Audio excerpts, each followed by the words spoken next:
Bonjour,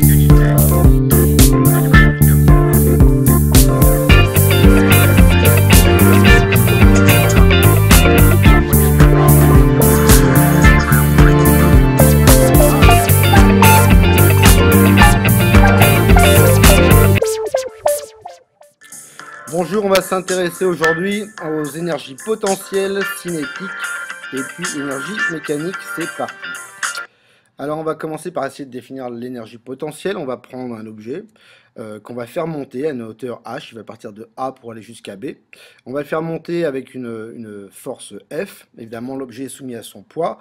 Puisque la vitesse est constante d'après la première loi de Newton, on peut dire que F et P se compensent, ce qui veut dire qu'une expression de F c'est égal à mg, la valeur de P qui va être constante. Alors je fais monter mon objet, vitesse constante, et je vais m'intéresser au travail de la force F entre A et B. Le travail de la force F, c'est le produit scalaire de F et de AB, c'est-à-dire la valeur de F, mg, multiplié par le déplacement, c'est-à-dire la hauteur h.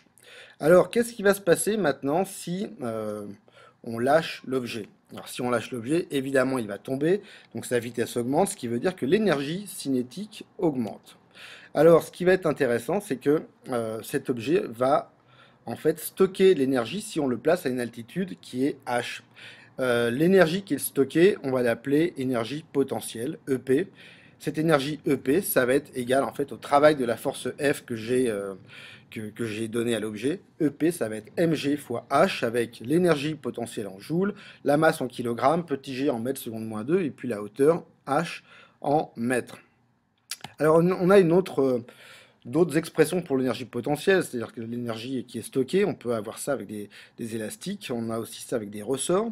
Si je prends un ressort qui possède à vide une longueur L0, alors je peux évidemment le comprimer, ou alors évidemment l'étirer. Plus je comprime, plus je dois appliquer une force qui est importante, évidemment. L'opposé est vrai aussi, hein. Si je dois étirer le ressort, plus je l'étire, plus je dois exercer une force qui est importante. Alors ce qui va m'intéresser, c'est l'évolution de la force F en fonction de l'allongement du ressort. Et bien, la force F, elle est proportionnelle à l'allongement que là j'ai appelé X ici, qui est en mètres. Alors, F proportionnel à l'allongement, ça veut dire que F est égal à une constante K multipliée par l'allongement X. Alors, la force est en newton. Le déplacement x est en mètres, donc forcément k est en newton par mètre. Alors qu'est-ce que c'est que ce k? Pour les ressorts, c'est ce qu'on appelle la constante de raideur du ressort. Évidemment, chaque ressort a sa propre valeur de k. Ce qui va m'intéresser maintenant, c'est justement l'énergie potentielle stockée par le ressort. Donc ça va être le travail en fait de la force F. Alors la force n'est pas constante. Donc je vais regarder en fait l'air sous la courbe. Et l'air sous la courbe, ça va être tout simplement 1/2 de la force multipliée par x. Puisque la force est k fois x, ça fait 1/2 de kx multiplié par x, c'est-à-dire 1/2 de kx au carré. Voilà l'expression de l'énergie potentielle pour les ressorts. Alors on va essayer de résumer ce qu'on connaît sur l'énergie potentielle et l'énergie cinétique. L'énergie potentielle, si on place un objet à une hauteur h, l'énergie potentielle de l'objet c'est la masse multipliée par g et h, mgh. Maintenant dans le cas des ressorts, ça sera 1/2 de k fois x au carré. Maintenant, l'énergie cinétique, on avait déjà vu son expression, c'est l'énergie qui est liée à la vitesse de l'objet et à sa masse, 1/2 de mv au carré, avec évidemment les énergies qui sont en joules, masse en kilogrammes, l'allongement x en mètres, vitesse en mètres secondes moins 1, et puis la constante de raideur du ressort en newton par mètre. Alors, je voudrais maintenant m'intéresser à un objet qu'on a placé à une altitude h, donc il va avoir une énergie potentielle mgh. On définit comme origine le point B, c'est-à-dire le sol, hauteur égale 0, et je vais négliger les frottements. Je vais lâcher l'objet, alors il accélère. Qu'est-ce que je peux dire en A? Il n'a pas d'énergie cinétique. Au niveau de l'énergie potentielle, c'est mgh. Quand on arrive en B, on a maintenant de l'énergie cinétique, mais plus d'énergie potentielle. Donc l'énergie cinétique, c'est 1/2 de mv au carré. Alors je vais regarder maintenant l'évolution en fonction du temps de l'énergie potentielle et cinétique.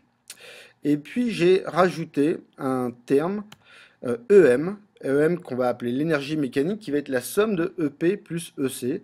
Je m'aperçois sur ce graphe que donc l'énergie cinétique augmente, l'énergie potentielle diminue, mais que l'énergie mécanique, qui est la somme de EP plus EC, est constante si on néglige les frottements. Donc essayons de résumer tout ça. Si on n'a pas de frottement, énergie mécanique constante, ça veut dire que toute l'énergie potentielle se transforme en énergie cinétique. Évidemment, on peut avoir la réciproque. Toute l'énergie cinétique peut se transformer en énergie potentielle. Donc, pour résumer, l'énergie mécanique EM, qui est la somme de EP plus EC, on va distinguer les cas où on a des frottements et puis les cas où on n'a pas de frottement. Donc, si j'ai pas de frottement, l'énergie mécanique est constante. Ça veut dire qu'on a transformation à 100% de l'énergie cinétique en énergie potentielle ou l'inverse. Maintenant, si j'ai des frottements, à ce moment-là, la somme de EP plus EC n'est pas constante au cours du temps. Alors, il y a quelque chose dont il faut se rappeler, c'était le théorème de l'énergie cinétique. Maintenant, si on a un problème où on a de la friction, des frottements, donc on peut dire que la conservation de l'énergie cinétique, ou en tout cas l'énergie cinétique ne se transforme pas à 100% de l'énergie potentielle et réciproquement, mais par contre, la variation d'énergie cinétique, elle, est toujours égale à la somme des travaux des forces qui s'appliquent sur le système. Donc il faudra faire attention, si vous avez un problème où on a des frottements, on applique le théorème de l'énergie cinétique. Si maintenant il n'y a pas de frottement, on peut appliquer la conservation de l'énergie cinétique en énergie potentielle. Alors des petites applications, évidemment dans ces cas, on n'a pris que des cas sans friction, ça veut dire que on peut appliquer la conservation de l'énergie mécanique, c'est-à-dire EP plus EC égale constante. Alors on va prendre un cas d'abord simple, on va prendre un objet qui part de A et qui roule jusqu'au point B. La hauteur d'origine, ça correspond au point B, c'est 0. Le A est à la hauteur H. Maintenant, si je m'intéresse à ce qu'on a au point A, l'énergie potentielle, c'est mgh. Il n'y avait pas de vitesse initiale, donc énergie cinétique égale 0. Au point B, on n'a plus d'énergie potentielle, mais par contre, on a de l'énergie cinétique 1,5 de mv au carré. Donc, je sais que l'énergie mécanique, c'est EP plus EC. Et puis, si je néglige les frottements ou les frictions, à ce moment-là, je peux dire que l'énergie mécanique en A, c'est la même qu'au point B. On va regarder un petit peu dans le détail.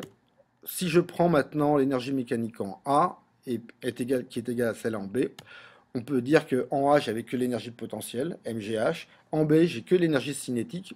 Alors, dans cette équation, vous voyez qu'on a le terme m qui est présent à gauche et à droite. Donc, on va simplifier. Et je vais pouvoir trouver une expression de la vitesse au point B qui est racine de 2gh. Ce qui est intéressant, c'est que la masse n'intervient pas du tout dans cette équation de la vitesse. On peut avoir des exercices où on va vous donner par exemple un angle alpha ici, et on va vous demander d'exprimer la vitesse en fonction de alpha et puis la distance AB parcourue. Ben, c'est simple ici, hein, si on prend le côté OA, c'est le côté opposé à l'angle alpha, donc en fait on a H égale AB sinus alpha. Un cas maintenant un peu plus compliqué, enfin qui paraît plus compliqué, les montagnes russes avec un looping. Donc on va a priori avoir une trajectoire complexe, mais on va voir que la trajectoire n'a pas tellement d'importance. Je pars sans vitesse initiale, je fais un looping, j'arrive en D. On va regarder ce qui se passe maintenant. Alors, toujours pareil, on néglige les frottements. Donc on peut appliquer la conservation de l'énergie mécanique. En A, j'avais pas de vitesse initiale, mais que l'énergie potentielle, donc mgha.